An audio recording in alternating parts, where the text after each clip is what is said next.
Living in Hawthorne, California, from 1969 upward to 86. And in the process, I was an antique dealer in Los Angeles, and I had my first shop in Redondo Beach, California, at probably one of the first malls that there was in California.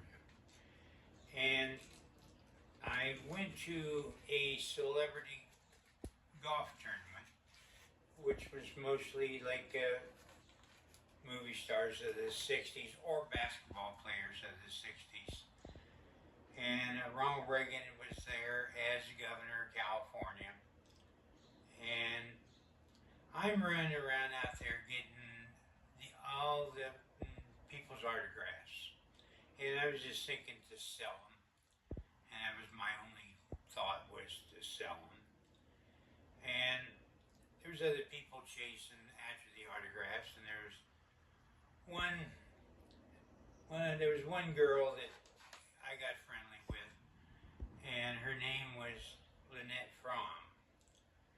And she's a rather crazy young lady. She did a lot of acid, and we communicated pretty good because of that. And anyway, I didn't have anything to do with her for a while. I think she had got my telephone number, and she called me later on, and nothing, no relationship or anything, just casual friendship. We just got along with each other. And come President Ford, and this is 2 years probably after I met Lynette. President Ford,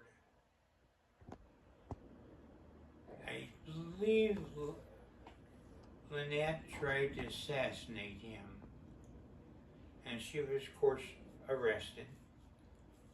And it comes out she's part of the Manson clan in some way, and her nickname was Squeaky. And she corresponded with me while she was in prison. And all that just made me was the FBI come knock on my door, just wondering how I know her and so forth and so forth. And then right after that, do you want to go into the Patty Hearst thing at all? Sure. Right after that, Patty Hearst was not having anything to do with Squeaky at all. Patty Hearst was kidnapped by what they called the SLA, which was the Sudanese Liberation Army. It was made up of black and white men that were revolutionaries that wanted to overthrow the U.S. government. And they robbed gun shops and banks. And they were put on a pretty good hit list because the government didn't want them out there. And they ended up finding them in Watts. And I was in Watts at the time before that, about a week before, because I'd go around Watts and go to the thrift stores in LA, because it's a black area and you could always get pretty good buys of some antiques. Well, anyway, I was with two people, Orion and Shirley. He was a husband and wife. He was a Swedish man. She was Puerto Rican, and we were driving around in a Volkswagen van. and that is a Volkswagen van that Patty Hirsch was supposedly in. So we got mobbed by the LAPD, thinking we were part of the SLA, and I got a good. Well, all three of us took a pretty good beating by the cops, but they didn't know. So anyway, the FBI come to me for them as well. So I had two associations with leftist idealism. Squeaky, she was just a girl that would send me notes or doodles or prison art, and I didn't know anybody in the SLA. Nobody. I just knew Squeaky. And to the best of my knowledge, I think she's still in prison. She got out. Oh, she got out? Yep, she did. I saw that. I Googled it and saw that they released her. Oh, when was that? I don't think it was too long ago. Wow. That's trying to assassinate President Ford. She got out. I thought that would be a forever thing. Yeah. I thought. Yeah. Yeah, like she was just a, there was nothing radical that I really could see in her, but she was an idealist, and she thought she could change the world. I see.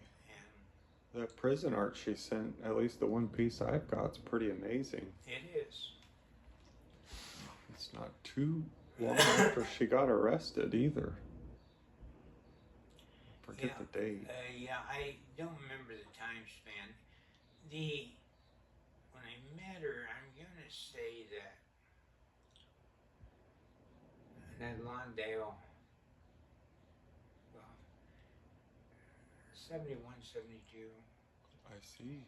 I think that seems about right. Yeah, and then President Ford came. I don't know. I think it was around that time. Yeah, because I can't remember how he became president, whether Nixon put him in there or, I don't remember that. Well, that's really neat information. Well, she's, you know,